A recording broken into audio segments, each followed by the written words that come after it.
What's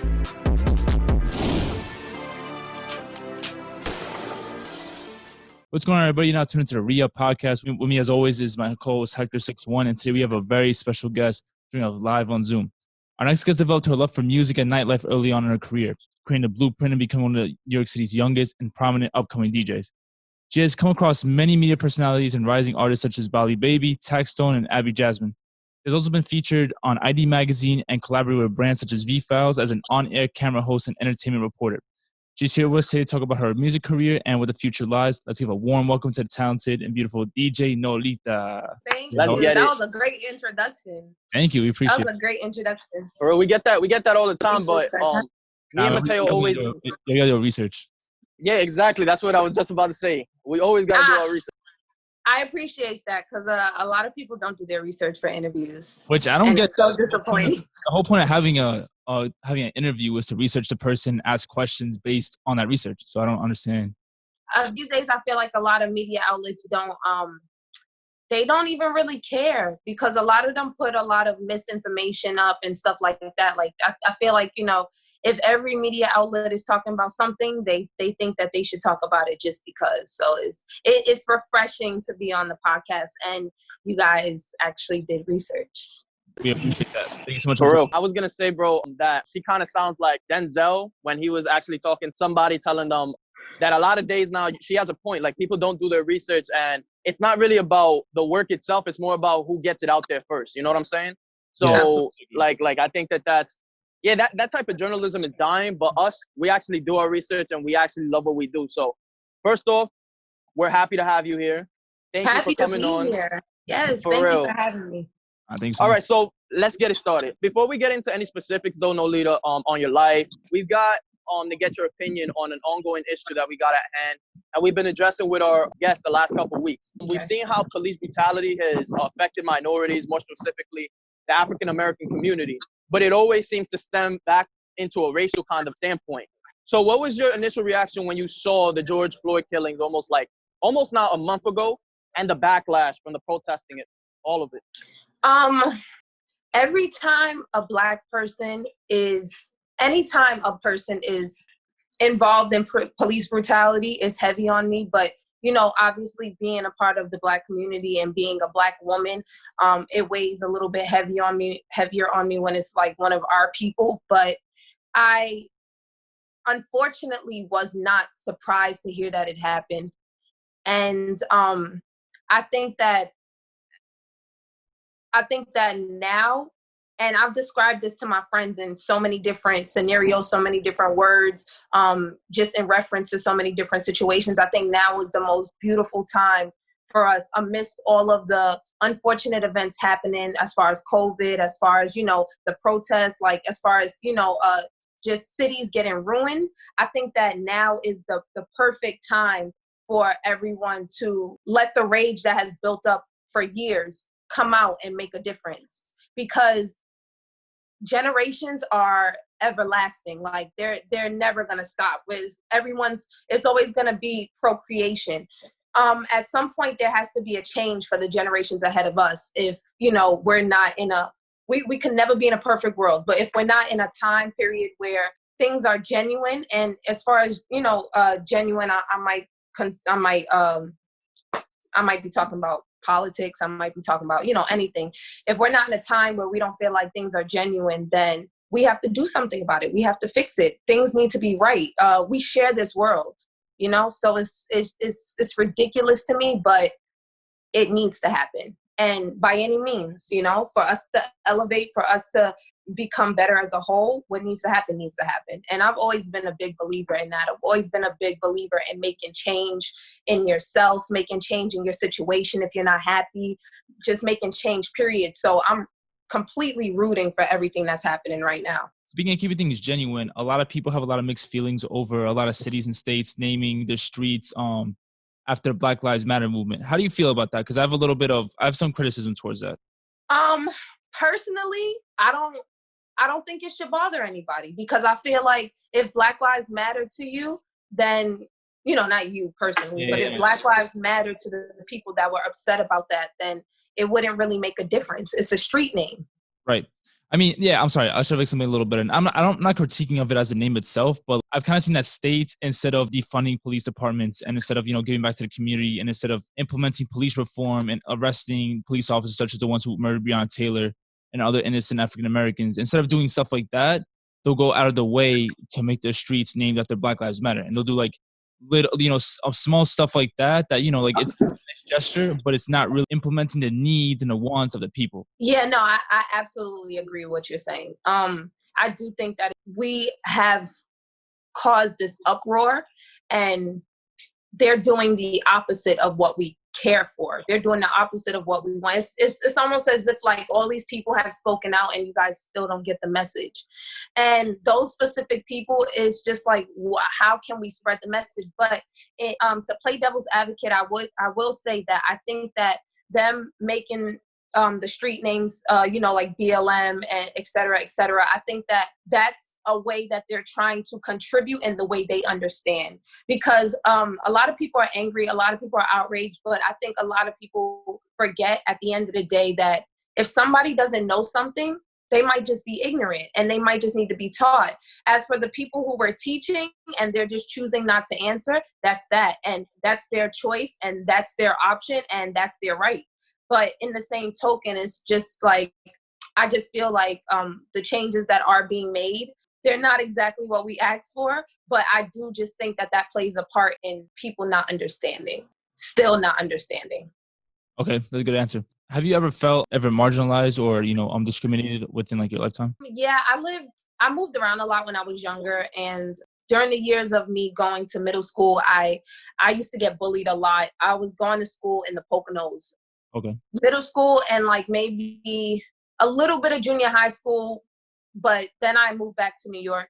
And I would get bullied. I probably like those years of my life, like I went through really bad depression because I just felt like I was in a space where I couldn't escape. Like I was living with my family. I was really young. It wasn't anywhere really I could go. I had to go to school, but just the bullying and the racism, it was just really overwhelming, and it would put me in situations where I battled depression for a few years, and I just would need breaks. Like I couldn't go to class because I needed a break. So my mom would let me stay home from school. I was like a straight A student. Like I was on the honor roll like for years of my school career. So she would let me stay home, and she understood, but she also understood that she moved us to a safe place. Right. So a safe place. A good name. Yeah. Got you. Yeah. So I have experienced that at a more younger age.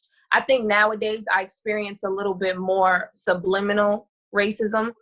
People don't ever say it directly, but there'll be little comments made, and I'm a very like namaste type of person. I'm a little bit of a radical though. That's where the whole GTA thing comes in, but we'll talk about that later. But like on the inside, and just I like to practice ways to keep myself calm in situations where things could get a little bit more combative. You said that you went to school early in your life in the Poconos. I'm guessing that there were a lot of Caucasians there, and you said that there was a lot of bullying and racism going on. Was it more of the other? Because, sometimes bullying is one thing, like making fun of somebody's appearance, their weight, almost trying to make somebody feel like not comfortable in their own skin or how they look or whatever. And then you got racism that's just flat out racism. Like, no, you don't belong here. So was it more of the other, or was it like a combination of like just both? It was a combination of both. It was a combination of both. I want to say that from middle school, well, the whole period I lived in the Poconos and went to school out there, I probably did not speak. Like every day I went to school, I just did not talk because growing up in a household full of Black women, I was always taught to defend myself. Like from the moment I probably came out of my mom's womb, I was probably taught to defend myself. And it was just like the kids at the school would bully me. And I didn't want to go back and forth. I didn't want to argue. I didn't want to bully nobody back. I wanted to beat the shit out of them. Mm-hmm. So I didn't talk. I just didn't talk. Like I just didn't want anyone bothering me. The next day I might not go to school because I just needed a break. So it was a little bit of both. It was definitely a little bit of both. some of the kids weren't even racist. Some of the kids may or may not have been racist, and they just bullied me. But it was definitely a little bit of both.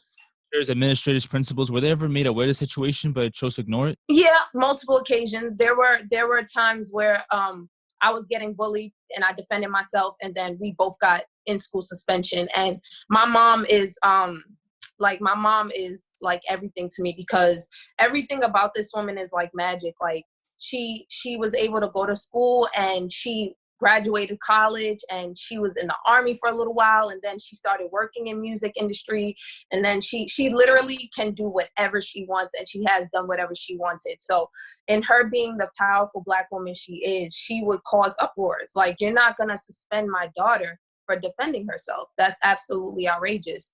Like, anytime. And I would never get in trouble, because my mom knew. She knew that I was unhappy there. She knew that I kept to myself. She knew that I wasn't, if somebody did something to me at that school, I had to have been provoked. So I never would get in trouble. And then I was a straight A student. So it kind of put me in a weird situation for the staff at the school, because they wanted to look at me and be like, oh, well, your daughter, I see her.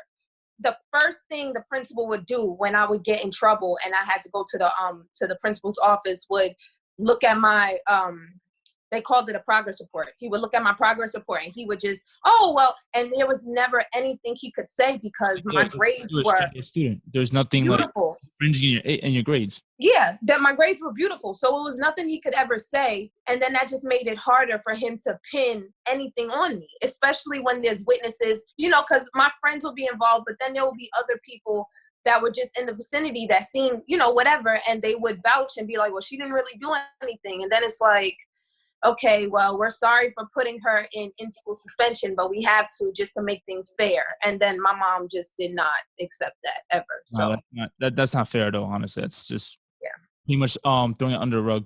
But you mentioned that your mom was actually in the music industry. What exactly did she do in the music industry? She contributed to A&Ring. She did marketing. She's done a lot of stuff. Like, she's done artist management.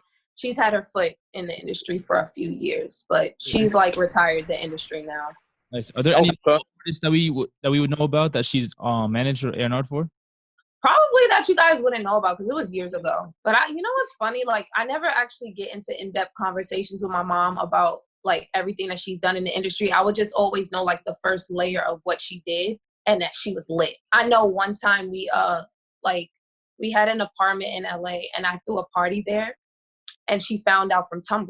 Wow. And I was young, and I got in hella trouble. Bro, that's hilarious. I would have never, bro, because if my parents ever found out I was like doing a party, it would have been like because of the neighbors, because of the cops. It was just because of Tumblr. That's insane. It was because of Tumblr, and it was because I completely forgot she had me on Tumblr, and somebody posted the video, and I reposted it, and she called me. She wasn't even in town. She called me, and she was like, "I'm gonna whoop your ass." I was like, oh, my stomach. Was this during the Tumblr age, like 2013? Yeah, this was when Tumblr was lit. Oh my god! And I didn't know they was recording that party. I didn't know they was recording, but I'm still here, so it's okay. That's all that counts, honestly. Yeah, that's always my response to everything. I'm still here, so it's cool. I was gonna say also, being that your mom was in the Army, discipline, I would think, was major, like in your house. Was it? No, it actually wasn't. I don't think she was in the Army for a long time. I think that was like a very brief conversation we had a long time ago, and she was just telling me how she was in the Army for a few years and that she could have went to a general status, but she wasn't really feeling it. My mom's a free spirit, and this goes back to what I was saying about her just graduating school and doing whatever she wants to do in her lifetime. Like, she's owned beauty salons, and like she's all over the place. But she wasn't strict at all. Like, she was very, very free spirited, very sweet. I didn't get to spend a lot of time with my mom though when I was younger because of all her career paths. So, but she's a hustler, and I can tell she's a big motivation factor for you, and she's very important, obviously, in your life. So that's awesome to hear. Yeah, that's my little twin. But on a lighter note, though, Nolita, let's talk about your backstory a little bit, your life growing up, your influences, and when did you first decide to take the DJing route as a career? So I started DJing in high school. I was going to high school fashion industries in Manhattan for fashion design. And during my senior year, I realized it really wasn't for me. So I taught myself how to produce music. So I started out as a producer. Everyone thinks I started as a DJ, but I started as a producer. And then I taught myself how to DJ because in my head, a DJ should know how to produce and a producer should know how to DJ. So I taught myself how to produce and then I taught myself how to DJ. And I started figuring out ways I could remix songs, like my favorite songs, using my production skills. So that's what I would do when I started DJing events. I would do the entire event off of remixes that I made. Interesting. Why do you think it's so important for DJs to know how to produce and vice versa? Because you want to have a sense of versatility. Oftentimes, if I'm putting together set lists for events and I don't feel like I can find the proper song to match the BPM of the BPM of the prior song, I'll just make my own song. Okay. That's amazing. Do you think a lot of DJs take that route in producing, or do you think some of them just get lazy and just put in work within a DJ aspect? I think I don't want to say some of them get lazy, but I do think some of them stay in that safe zone just because they don't know that you can broaden your horizons and do that. I tell a lot of DJs that I do that and that I do remixes and that I figure out a lot of different ways to incorporate versatility in my sets. And they're always like surprised and amazed at what can be done. But I just don't think that they had that opportunity to explore that, wide range and palette of things that you can do. That's great that you say that because it's funny, especially in hip hop itself. In a sense, DJing, what you said is important because DJs used to not just produce tracks for rappers, but a lot of it came through sampling. And then they would apply the scratching. Then they would apply the kick drum, the 808s. And that's 808s is way like in the future, but Yep. You know what I mean? Bass and everything that goes in the repertoire. So I think it's important that you say that. And that's interesting that you also said about mixing things up. I find it cool because I saw that you can kind of almost touch down into any audience that you're DJing for. I saw you play different genres, like everything from EDM to even Pop Smoke to even Gorillas. You know what I mean? So that's hot. Like that was hot when I saw that.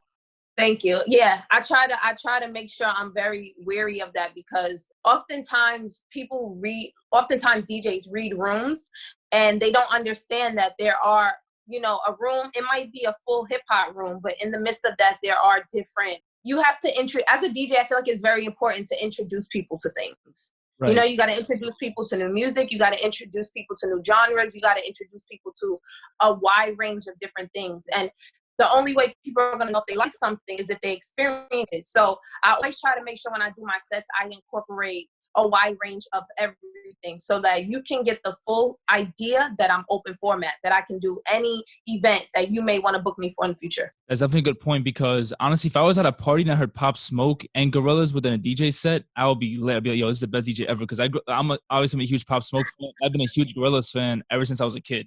I love Gorillas. Oh my God. Collectibles, t-shirts. Absolutely. Definitely. I think that that's very important. And I always make sure because a few young ladies have asked me to mentor them. I always make sure I tell them aside from learning how to work DJ tech tools, be wary of your versatility. People love versatility. People don't want to ever come across you and it's the same thing all the time. So versatility is a big, big factor. Are you honored whenever people ask you to mentor them? I feel like mentoring is a step above management. And it's very hard for me to add extra people I have to keep in contact with. Yeah, okay, that's valid. It's just and I'm not even to be an asshole, but it's just on a daily basis, we know what we have to do. You wake up, you do your regular morning routine, and then you have to do A, B, and C for the day. So it's for me to have to do A, B, and C for the day, and then, I get some time to myself, but then it's back to work because now I have to check on my mentee, and I got to make sure, is that even a word? Mentee? Yeah, I'm pretty sure it's a word. Okay. Now I have to check on my mentee, and I have to make sure, they're, you know, they're good and they, you know, completed the first task I gave them, or they're, you know, they're okay.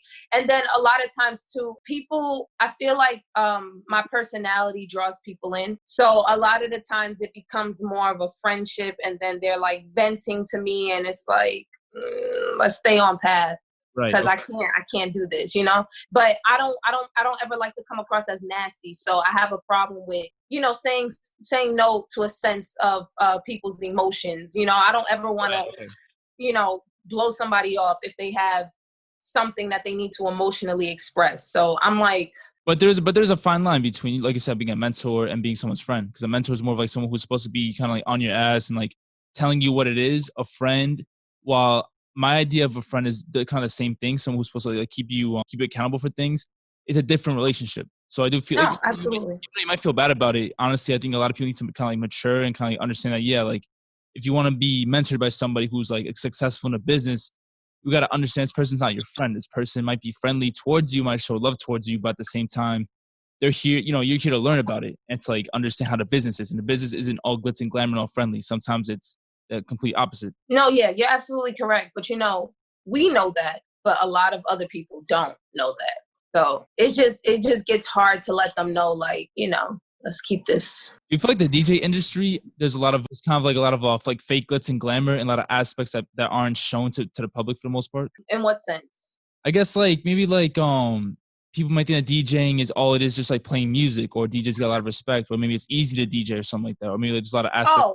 Yeah. I think people absolutely think that. I think people think that DJing is just pressing a button, and I think because people think that, we don't get certain DJs don't get the proper respect that they deserve, and it's much more than that. So yeah, I do think that. I do feel like DJs still don't receive the respect that they deserve, but I feel like in that aspect it's because people think that it's just a push button. Right. Correct me if I'm wrong too, but like before, like I guess like in the 90s and the 80s, before rappers really got, you know, prominent to where they are right now, they were known as MCs, and MCs pretty much opened up for the DJs. So back in the days, it wasn't like a hip hop artist or a singer that would, you know, be making all the noise. It would be the DJ. The DJ was like the main thing. Do you feel like people understand that or know that, or do you think that people think that DJs are kind of like a sideshow, or just kind of like there just to play music? I think people look at that as more of a sideshow. I think people in the industry know that that's a thing, and I think DJs know that that's a thing. But I think people from the outside looking in, people who aren't in the industry, look at it as that. They don't understand what goes on backstage. They don't understand what we're told. They don't understand what we're told to do. They don't understand why we come out first. They don't understand why we end the show. They just know that that's the DJ and they play music the whole show. And that's okay, because again, those people are just ignorant to, you know, what goes on backstage. But I think that all the industry people, and I think that, you know, other DJs know, like, okay, I'm opening the show. You know, she's opening the show. He's opening the show. So do you have to get creative as a DJ to kind of make yourself stand out and to kind of like, not steal the show per se, but kind of like draw the line in the sand and kind of say, all right, I'm here. This is the type of DJ I am. You should listen to me, type of thing. Absolutely. My specific brand, I don't look at DJing as a hobby. It's like everything. It's a hobby. It's my job. It's my 9 to 5. It's everything. So my specific brand, I want to be as big as Khaled. I make sure when I go on stage, I look like a star just as much as anybody else there, whether it's another artist, whether it's the artist I'm DJing for. I'm going to make sure that I look good on stage equally with you, because people often think that people never assume I'm the DJ, and they either assume I'm a backup dancer or they assume I'm the artist. Okay. So yeah, so it's always like, and that's always because I get in costume. I turn into your girlfriend from GTA when I go on stage. So yeah, I feel like my style differentiates, you know, how I am when I'm performing. Like, I feel like, you know, I put on costume, I get my makeup done, I get crazy makeup, I get into character. That there's a whole artistry to it. People forget that. And your look has a lot to do with it too, because when I was doing my research on you, I saw that you have a lot of style to you, whether that's wearing, you know, I think I saw one set where you were wearing a cowboy hat, and I was like, yo, she looks lit, because you look different from the norm. You know what I mean? You're trying to stand out. Your look goes along with what you're trying to portray. You know what I mean? Yeah. So, and with that, oh, sorry. No, go ahead. I was going to say, and with that too, what, what we're strengthening the DJ Nolita brand, your girlfriend from GTA brand, is every character identifies with a video game. So if you see me with a cowboy hat, I'm your girlfriend from Red Dead. Oh, that's fire. Okay, I like that. Now that's fire, right? And like usually, and also that was too, hot. usually, thank you. Also, usually too, like my sets will correspond. So I might start my set off with like some Wild Wild West music, and then like jump into Pop Smoke, or jump into, you know, and then like throughout the set, you'll just hear like Wild Wild West sounds. You might hear horses running. Like every set is It's curated for the type of theme. It's curated for the style. Every set is specially put together for the style. Oh, I ordered food. Okay. I don't know where it is. Okay, go ahead. Nah, that's funny. Going off of what you going back a little bit, you said that sometimes it kind of like gets almost like in between, not so much of a friendship, but when you have a mentee, you kind of have to take on an extra responsibility. And that's cool that you said that, because I manage somebody myself, and he's my friend. He's one of my closest friends. The reason I'm proud of him the most is because he knows I'm not a natural manager. It's something that I just stepped into for him. But I know a little bit of the music industry because I've been around, you know, I've been around people who've been like in charge of studios and have been like closely associated in the music industry. So it was something that I found appealing to take on. But one thing that I'm always proud of him is that he knows that he's got to do a lot of the things on his own. I can only guide him so far, even though technically I'm his manager. Like you said, you know, you have to brush your teeth. You know, you have to comb your hair. You know, you got to do the essential things. So I thought that was awesome that you said that, because I can relate a lot. Yeah, for sure. Yeah, going back to the whole GTA thing, how did that idea come up? Like, were you into video games as a kid? Yeah, I've always been into video games, and people always tell me I look like an animated character. Like I'm very, very silly. Like I'm just a silly person naturally. From the moment I wake up to the moment I go to sleep, I'm cracking jokes all day. So people just always tell me, like, you know, people think I'm funny, but I don't be joking. So people tell me I'm funny. People tell me I'm hated. Sometimes when I do my makeup, people tell me I look like an anime character. It just all revolves around animation and video gaming, because you can create your own world. And I remember saying as a young girl, probably around the age 12, because that's when I was forming ideas of where I wanted to live when I was older, and how I feel about the world. And around that age, I would always think to myself, like, you know, people should be able to do whatever they want as long as they're not harming anybody. And that's the world that I wish that we lived in. GTA is probably not the best game to choose. Yeah, when it comes to that, right? But I also chose GTA because that was one of my favorite games growing up, and still to this day. And I like the fact that there's literally nothing you can't do in GTA. Even the last one, they added a couple more hacks and a couple more things and cheat codes to things that you can do. Yeah. And I'm just like, yeah, like I totally robbed my boyfriend in GTA. I robbed his house. For real? Yes. Funny enough, the funny thing about GTA is that me playing it growing up, I think it's one of the realest games out there, because even though it can be like there can be a lot of hyperbole in it, no funny shit, it's probably the closest imitation of life out there. It's like you said, a lot of the shit that goes on in it, whether it's robbing people, shooting people for fun, it's a lot of shit that goes on now. So like people can't front with the success. There's a reason why people keep buying the game. It's not because, I can just go out, rob somebody and shoot. It's so realistic. Exactly. It's a lot of real life aspects to it. So that's funny that you said that. Yeah, I love it. I love it. And then my life is like a video game. Like, oh my God, you guys wouldn't not even understand. You guys wouldn't believe some of the situations I've been in. And it's just like, when I explain it to people, they, you know, a lot of their reactions is like, you're really the girlfriend from GTA. And I'm just like, yeah, unfortunately. But yeah.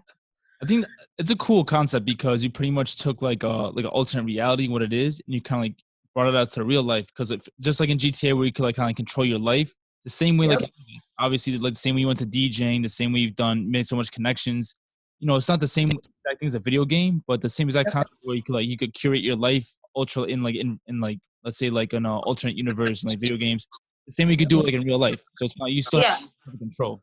in a certain sense. Yeah, absolutely. Even like my even when I DJ, I try to make my sets feel like you're in a different world as possible. Like even down to like my stage design. If I'm like I said, if I'm wearing a cowboy hat, the projector screen or whatever's in back of me might show like the Wild Wild West. Like it might show the screen from Red Dead, and I'm like standing dead in the middle of the woods. Like, you know, I try to make my sets feel as out of this world as possible, dependent on whatever character I'm playing. And the characters are identifiable by my wigs. Really? Okay. Yes. So you got blonde, blue, red, and black, and maybe orange. I haven't figured out that character yet, but I have some things coming up where there's gonna be ways you can choose characters for events. That's so fire. Yeah, so if you want to book me, you'll choose which Nolita you want to come, and that's the Nolita that will show up, and that's how the party for my specific set is going to be situated. What has been the reaction from clients been when you tell them that, hey, you could choose exactly which Nolita comes like to your set? Like, do you act surprised or kind of shocked? Like, what's the reaction with that? So this is like a secret because not a lot of people know about this. So you guys are like the first to know. Nice. So I don't really want to get into detail anymore because I just like spilled the beans. I just spilled the beans on the project. Oh. But I will say that the people that do know about it, they think that it's a great idea. They love the idea. I love the idea, and I'm just it's in the process right now of you know, getting put together. The rollout is probably by the time we're like officially out of quarantine, the rollout, like everything should be done, and yeah, we should be ready to go. Awesome. Do you think DJs get complacent in being that creative sometimes when either going to parties or like having shows or even booking shows? Do you feel like DJs get like as creative as you do, or there's kind of a little bit of complacency when it comes to like marketing themselves? In my opinion, I think there's a lot of complacency because nobody thinks like me. And I take myself so serious, and I take what I do so serious, and I take everything I put my energy into so serious. So I'm thinking about ways to improve my brand every single day. And to the point where sometimes I drive myself crazy, to the point where sometimes I don't even go outside. Like I very, very, very rarely go outside. And a lot of the reason is because I'm either working or I'm in my head. So I think that there's a lot of complacency because there's a lot more that could be done. Absolutely. Do you have, would you say, Nolita, you have almost like the mentality of you're trying to outdo what you did last? I'm always trying to outdo what I did last. Like I look at my neck because it symbolizes fierce competition. Thank you. It symbolizes fierce competition for me. So I'm like my biggest, like I don't even pay attention to other DJs and producers. I'm so clueless to that because I feel like when you only see yourself, you don't have things to be afraid of. You don't have anything to worry about. But I do feel like I'm always trying to outdo myself. Always. Like and I tell my team, I tell them too, like, you know, whatever we're doing now, the next thing that we do has to be bigger. Awesome. So you're actually really good friends with two of our former guests, Abby Jasmine and Tay Gosling. Two guests we had that are have been one of our best interviews, super informative, great people. I love them. They're both like two of my best friends. Just describe to the audience real quickly, what's it like working with them or just interacting with them? Because they're both very creative people, even though they're both in different types of like fields in the industry. It's so fun working with them because we just click so much, and any project that we're involved in is like automatically I always know it's going to be a fun time. Like anytime I have to do a video with Abby or we have a studio session, I always know I'm going to have a good time. We're going to laugh. So in that respect, like it's very, very, very fun working with them. And then also too, like it never even ever feels like work. Like it's always so natural. It just feels like, you know, like I'm just chilling with the girls. I love working with them. It just always feel very like sleepover vibes when working. It's never like work. Yeah. It's just chill.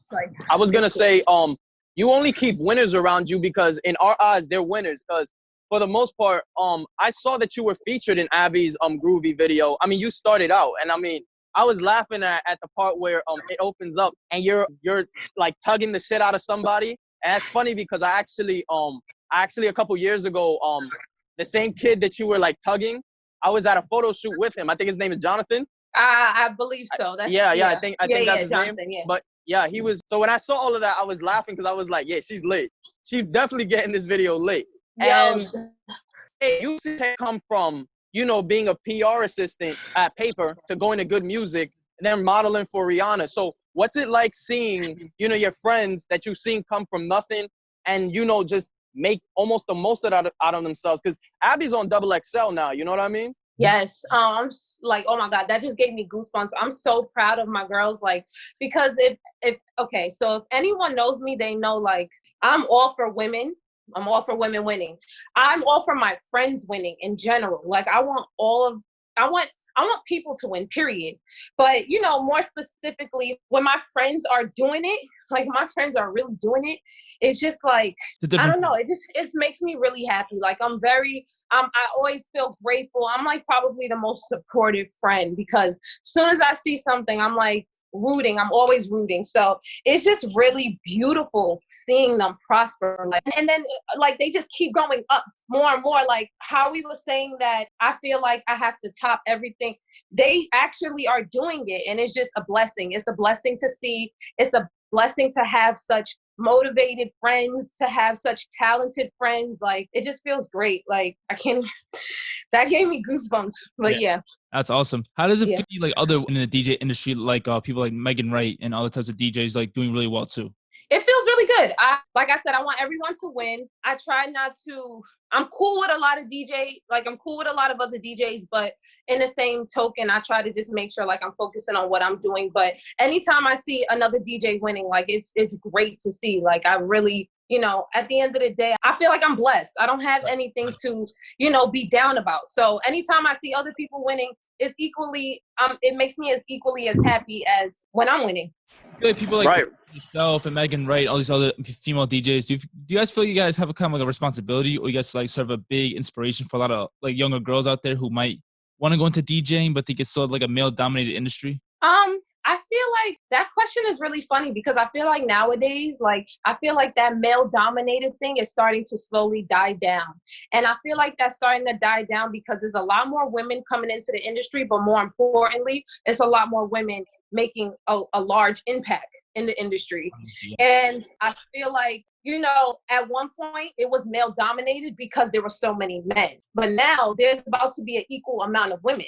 So it's not male dominated anymore. You know, it's like I said, we share the world. We share the industry. We share that. So that's what I feel. Do you ever feel like you have a chip on your shoulder though, when it comes to your field anyways? Because like you said, women are starting to take over in a sense, even the DJing scene. So do you ever feel like you have a chip on your shoulder to prove yourself that you are like one of the top, in a sense, let's say athletes at your position where you're at? Nope. I don't feel like that at all because I feel like everybody's divine time happens when it's supposed to. But also in addition to that, I feel like for what I've done in the time span I've done it, my numbers are crazy. I've built a fan base and I get that praise already. So it's almost as like I haven't reached that pinnacle yet. I haven't reached my peak. I haven't reached the final form. And for me to have the fan base I have and have the numbers I do and get the praise, get that level praise, you know, and when I say praise, I don't mean like, you know, people kissing my ass and stuff. I'm talking more like when I'm getting tagged and stuff that the higher level DJs are getting tagged. And when I'm getting tagged and stuff that Diplo's getting tagged in and Skrillex and DJ Envy. And it's like, for me, I notice little things like that. And it's like, wow, like you consider me in that realm. Like you consider me that, you know, but in comparison to somebody who has 500,000 followers and they're a DJ, you understand what I'm saying? It's like, I haven't reached those numbers yet. I haven't reached that level yet. And I'm still building. So I feel like I still have time to, that chip on my shoulder, I still have time to tend to that. I still have time because as I keep going up, I'm already proving my self-worth. I'm already proving how much of that bitch I am. You understand what I'm saying? Yeah. No, for real. So it's like, I don't ever feel like I need to go harder. You know, I need to go harder or I need to go hard. Like I do always feel like I need to go harder, but that's like more of a self just like a self-soothing thing. But I never feel like I need to go harder than this person, or I need to be at the top, or I never feel like that, because I feel like when you're genuinely in it for you and you're genuinely in it for the work, all of that is going to show without you even having to. It's just like people who have genuine style, like they don't have to try hard. They have style. So you're already going to notice their style. You're already going to notice that they have style because they're not trying. That's just them, and they can naturally dress, Right. It's, like that. It's just pretty much competing against yourself and like holding yourself accountable to like, what can I do better each and every day to make myself 1% better, if that. Yep, absolutely. No matter what.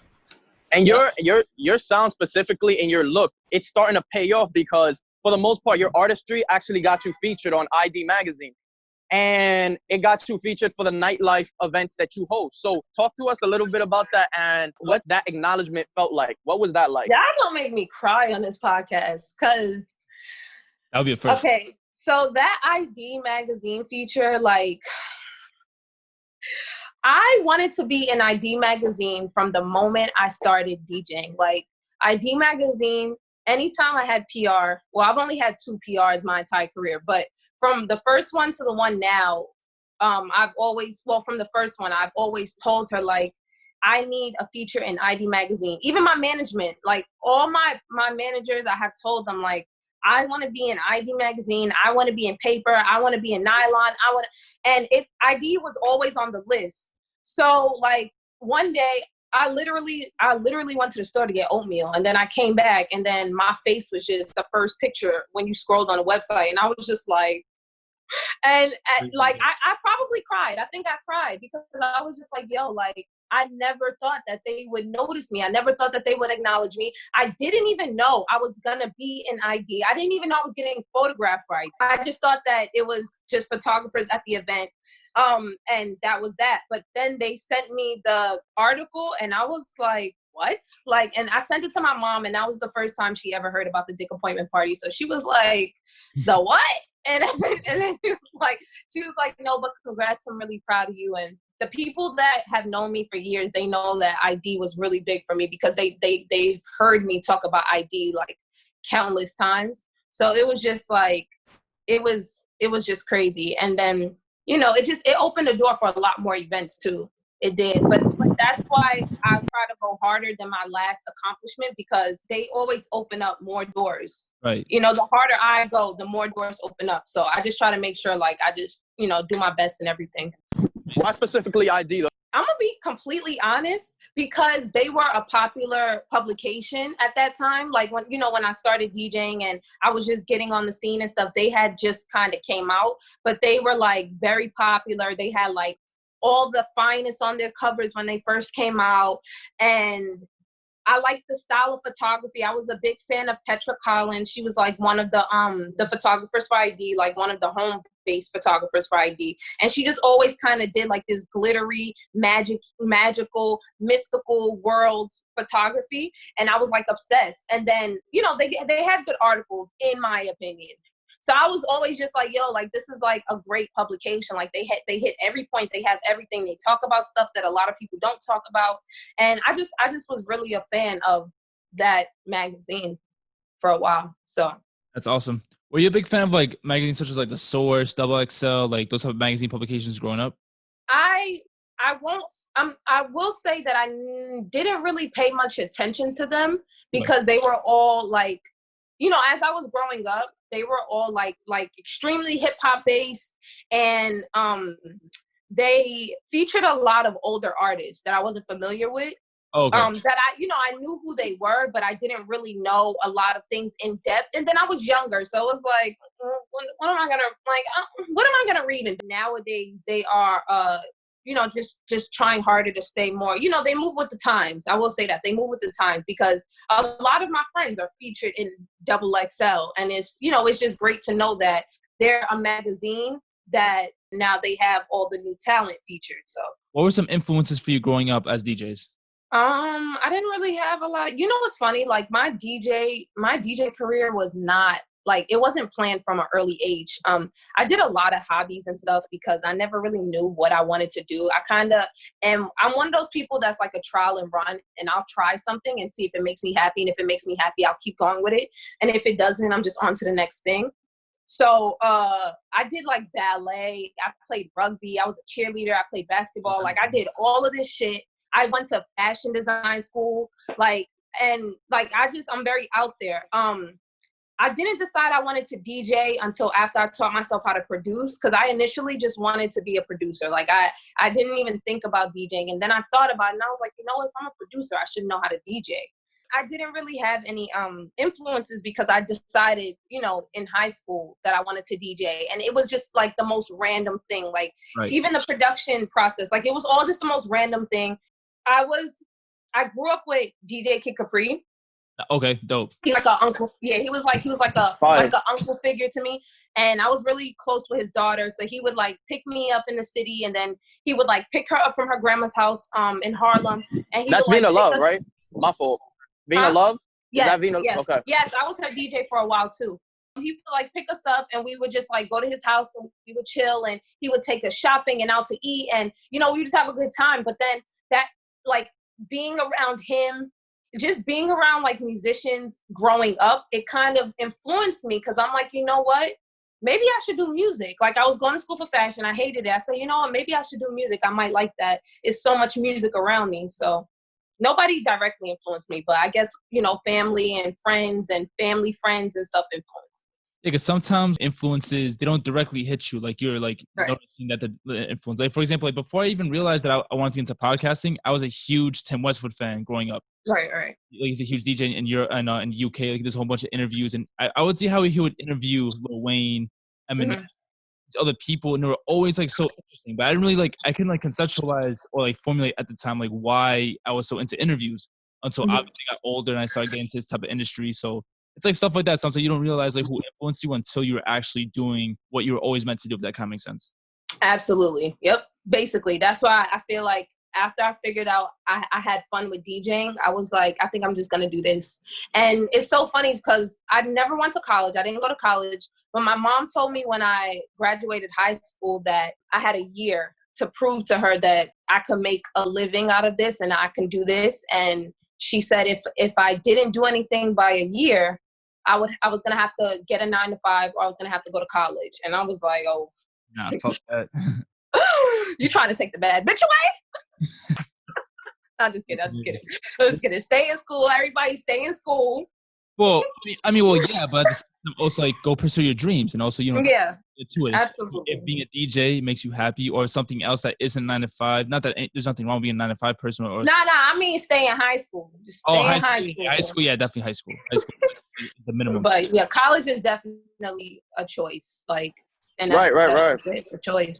I was gonna say it's kind of like the elephant in the room. Like institutions don't want that word getting out that people have made millions, people have made bread off of not going to school. And on the other side of things, what you do hear from college kids is, I have a bunch of fucking debt racked up. So, I like that you said that, because in 2020, it's even worse than ever. You know what I mean?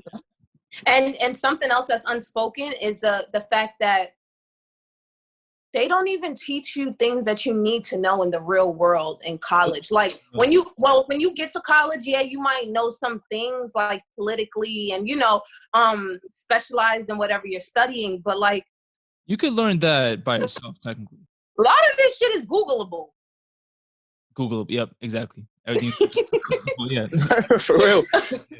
I think the most important thing that me and my co-host, we've gotten out of a lot of our previous guests that we've interviewed, that we've asked the same question, is they say the same thing, and that they don't get the specific skill sets. You know what I mean? Right. Yeah. And that's they don't get specific skill sets. Like, I don't know. It's just like, I can't pinpoint the example right now. It's basic everyday things. That's like, not basic everyday things, Jesus. But it's like the industry stuff that we know, or like the business stuff. Okay, business is a perfect example. People go to school and they study business. I didn't go to school. I feel like I'm so good with business. I feel like I'm great with business. Yeah, and that's the thing. And I just feel like I probably learned a lot more about business on my own than I would have in school, because in school, for one, there's only but so much they can teach you in that short period of time. For two, they're not going to tell you the real You know, they're not going to tell you the real ins and outs of the industry. They're not going to tell you the real ins and outs of being a wedding planner. They're not going to tell you the real ins and outs of whatever business you're trying to tend to. So, yeah, I think that, you know, people just people don't understand. I think a lot of people look at me like an old soul because I rather study things. And like when I say study, like my friends will text me like what you doing, and I'll be like studying, and they'll be like what, and it'll be like the most random thing on earth, but I'm writing notes down about it. I'm like, people don't understand that you have to really put a lot of energy into knowledge, but it's good because you can connect what you learn about one thing that's so far-fetched to so many other things that may be happening in your reality. You understand what I'm saying? Makes so much sense. I think that everything that I've studied and the things that I've taught myself and the things that I've learned have helped me with improvising. I don't DJ with a laptop. Oh, really? I don't DJ with a laptop, and I'm dropping an EP later this year, and I'm producing the whole EP off of a hard drive right now because my laptop broke. But I don't want to get a new laptop because I like this challenge. I went to Miami, I went to Atlanta to collect the vocals from the artists I'm going to have on the tape. And I did everything I needed to do off of a hard drive. That's crazy. Have the artists kind of looked at you weird? Like, damn, like, where's your laptop? Or where's all your equipment? And you just pop up with a hard drive or something like that. Like, do they ever, like, show any concern for that? Some of them do. They never ask me in, like, a discomforting tone. It's always like, damn. Like, it's always like a joke. Like, damn, that's all you came with? We about to get busy with just that? But it's just like, I like it because as I can explain to you guys here and as I can explain to them, like the track is still going to come out the same. And I'm using very minimalistic pieces. I'm using very, very minimal everything. I literally will walk in with my cell phone and a hard drive and the cord to plug in the hard drive. They don't care as long as the job gets done. And it's more so interesting to them. I'm coming in with, even when I DJ, like I said, and this is the thing, I don't even really need my laptop because I've done so much DJ and production work without one at this point. I'm trying to figure out if I even want to get a laptop, you know? But it's interesting to see their reactions because they're always surprised. They're always used to producers coming in with book bags, and that's how I am. I have my book bag with my laptop, my MIDI, I have everything in my book bag. But I'm traveling to these cities and I'm going into the session with just a hard drive and we're making it happen. So I think that it's cool that I can tell you guys that. I think it's cool because you never hear of nobody producing entire projects off of a hard drive. Like that's crazy. No, seriously, for real. I mean, everything is getting simplistic. Everything is getting cut down. What you can do is getting like way more easier to do. And I like that you said that because, for example, if Steve Lacy can produce and make and get nominated and win a Grammy off of producing a song off of his phone, then why couldn't you? You know what I mean? Like, exactly. Seriously. I've been in situations where I had to DJ off of my phone. So, you know, it's not far-fetched as long as you know what you're doing. It's not far-fetched as long as you get in the job done. Speaking a little bit more on your mixes though, you recently dropped your mix on Audiomack, Nolita's Way Radio. So speak to us a little bit more about that, and how would you say that your sound has evolved since your previous mixes? So Nolita's Way Radio is more a playlist, and people often get like playlists and mixes confused. Mixes are, the music is blended into each other. Okay. And playlists, you kind of just hit the track and you kind of just go like that. But I haven't dropped an actual mix in a minute just because it's a little bit more time consuming. And like even in quarantine, like I've been running amok, like because I'm still trying to produce this album, this EP. Right. So I haven't really had time to like sit and record a mix, which I have one coming up for Dick Appointment because people keep asking me for mixes and I just keep dropping playlists and they're like, well, what the fuck, bitch, what do you want to mix? So I have a mix that I'm dropping soon through Dick Appointment because they've been doing like a lot of virtual sets. But the difference between, a mix and a playlist is that one is choose a song and then one is all the way through. Nolita's Way Radio, I created on Audiomack because I have a little partnership with them, and basically anything I drop on Audiomack that they like, they trend it. So I initially, before Nolita's Way Radio came out, I dropped Corny Virus Mix. corny, but And it got like 47,000 plays on Audiomack, if I'm not mistaken. It got 47,000 plays. And I said, you know what? Like, I feel like people need something from me that people could just bump while they're in a crib, or, you know, while they're smoking, while they're whatever they're doing, and just have a good time and enjoy some music. New music that came out, old music that came out, artist submissions from different cities and stuff. Like, I'm very big on making sure artists from different places get airplay, because I feel like, you know, there's a lot of places that are underrated. There's a lot of places that are slept on. And that's why all of these artists are so close in proximity when it comes to sound, when it comes to energy on stage, energy in their music, clothing, everything. It's because we don't really have a lot of versatility. So I've introduced a few artists, so I'm just trying to keep that train going. Like, there's a few artists that have come out that people have hit me up personally and was like, you put me on to them. I remember when you did a show with them. So I try to just keep that going. And I do it organically, because I never really bring stuff like that up. But I noticed that people notice that. So when I'm working with an artist, I make sure, you know, people on my Instagram know who they are. You know, people on my socials know who they are, stuff like that. you've also kind of ventured out from DJing, and also you've done like a personality for V-Files.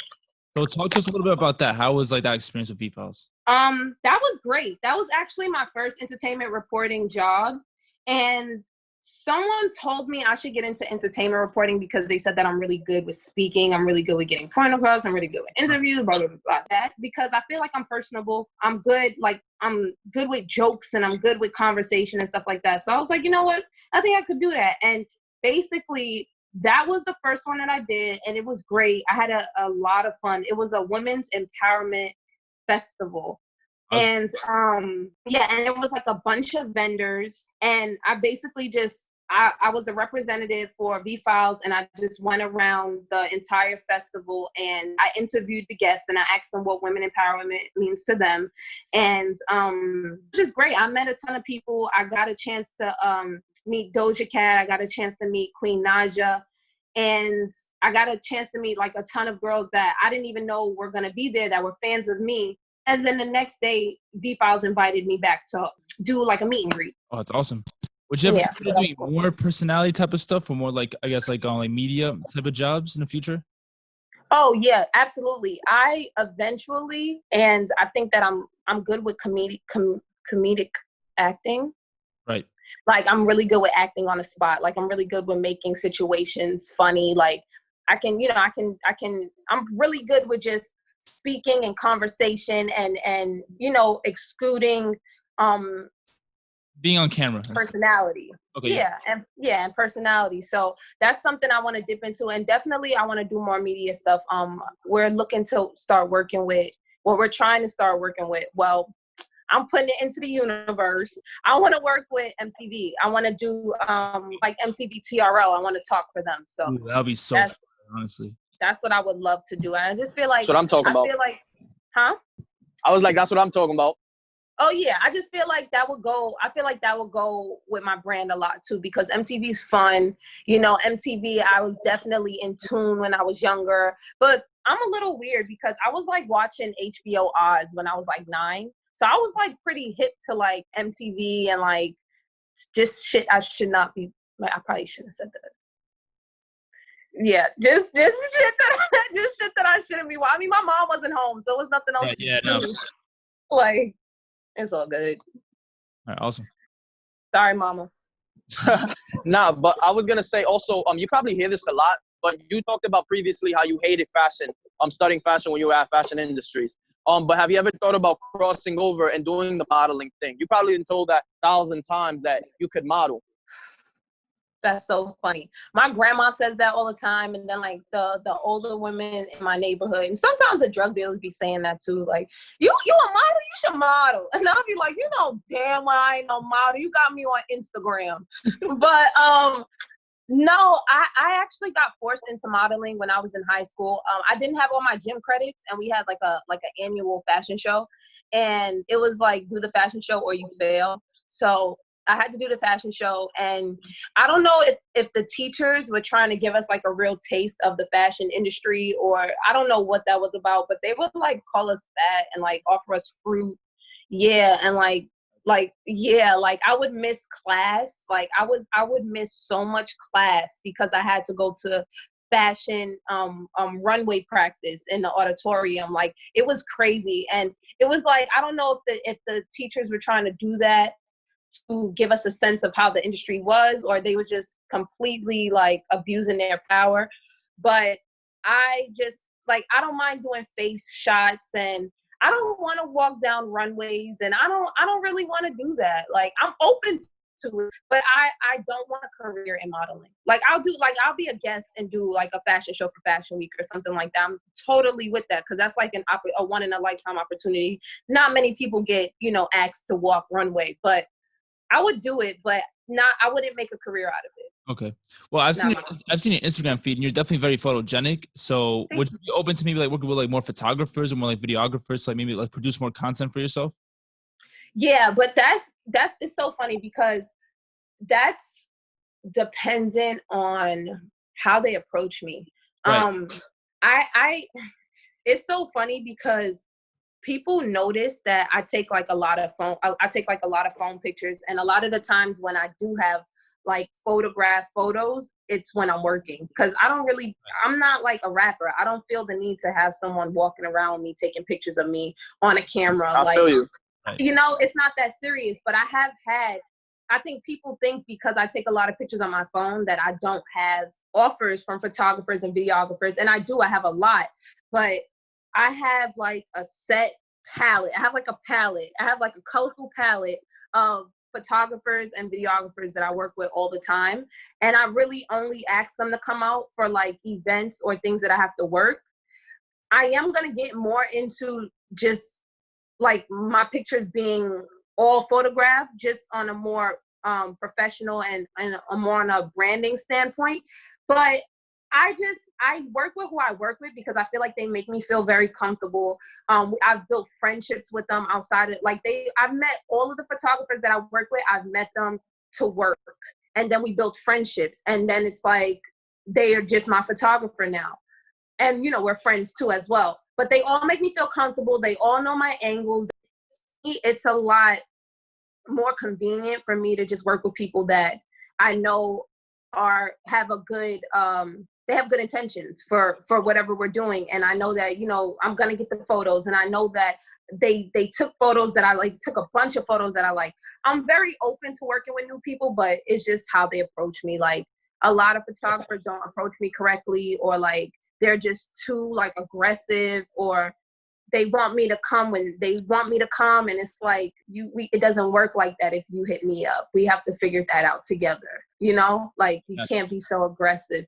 And then the same token, it's just like, I feel like, photographers and videographers are a part of a team. They're a team, So if only time I would step out of that is if none of them are available. I might go to someone else and see if they want to do it and pay them, and but I feel like I like to utilize my team. Absolutely, yeah. You have a team, right? I was gonna say you're closely associated already. You know who you got with you. Yep.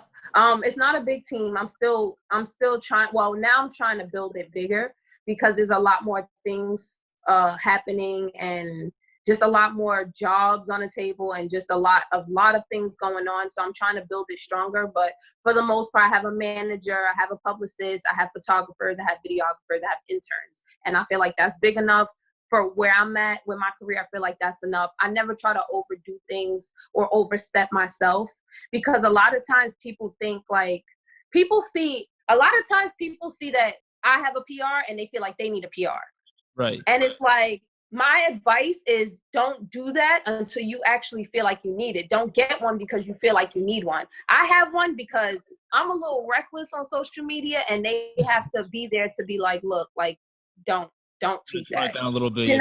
Like, don't say that, or I'm going to get you this write up, or I'm going to get you, this interview. I'm going to do this. I'm going to do that. So that's what that's for. But I just feel like a lot of times people, it's like monkey see, monkey do. And I don't have no problem with that, but I try to tell people for the sake of their brand and what they're trying to build, just kind of be easy and go as you feel you're comfortable in your career. Right before we let you go, what can we expect moving forward from you, like from you as a brand? Because you mentioned that you have some stuff planned out, but obviously 2020 has been very, wishy-washy. To kind of say the least. But so 2021, what can we expect from you? Like shows, production, like what can we expect out of you? So I'm going to be dropping this EP. I keep telling everybody. So I actually made the official announcement that I was dropping on Twitter like last month, and everyone was really excited about it. It got a lot more feedback than I thought it would. So I'm really excited about that. I keep telling people it's coming out this year, which I need to stop doing because I don't know if it's going to come out this year because so much other catastrophic shit has happened. So I'm going to tread lightly with the date, but the EP should be dropping soon. I don't even want to give away who's on it, but it's like real lit artists on it right now, so it's good. It's gonna be a great outcome. I'm really excited about that. I'm probably gonna get more into, I feel like I'm gonna get a lot more video jobs, because I've been doing videos for my friends like the entire quarantine. I did Abby Jasmine's video, I did Kilo Letitia's video, I just did Misfit Marty's video, and I also just did Don Monique's video. Okay. So there's going to be a lot of videos with me dropping. And yeah, more shows, more festivals. When we get out of quarantine, I'm expecting, because for 2020, I was supposed to have my first show in the UK, and I was supposed to have my first show in Canada. And the UK one was kind of like still getting planned and processed, but obviously everything got canceled this year. So hopefully that resumes and I get a chance to go there, because I've never been to Canada and I've never been to Europe. But yeah, I'm just looking forward to more festivals and stuff like that, and more tours, because I need to I've done 4 or 5 tours so far, and I just need to build on that list. Yeah. Plus, that's where the money's at for the most part. When you go on hell yeah. But you know what's funny? People always say that, and I don't even think about the money when I'm on tour. I just be so happy to travel. Oh no, yeah, of course. DJ. Yeah, of course. But I should, because I should be happy about that too. But I just be excited about that. But I'm looking forward to, after once everything opens up, I'm really looking forward to just everything, because it's up and it's stuck. First off, you were amazing. I don't have to tell you. You're mad eccentric. You're mad fun. Thank you so much for being on. And the last thing I have to ask you is, if you got the chance to see Pop Smoke's album cover, tell me what the fuck you think Virgil Abloh was thinking. Listen, I know they didn't pay that man 50 Virgil, so I don't even know why he gave them a 50 Virgil cover. That was disrespectful. Why he took off Pop Smoke ear like that? Yeah, right? Yeah, that was kind of weird. I don't know. But you know what? He probably was I heard that he handed it in late. So 15 minutes prior, he's probably on Google looking for hip-hop covers that he can do up really fast or something. I don't know. But yeah. Rest in peace, Pop Smoke. He do not deserve that type of treatment.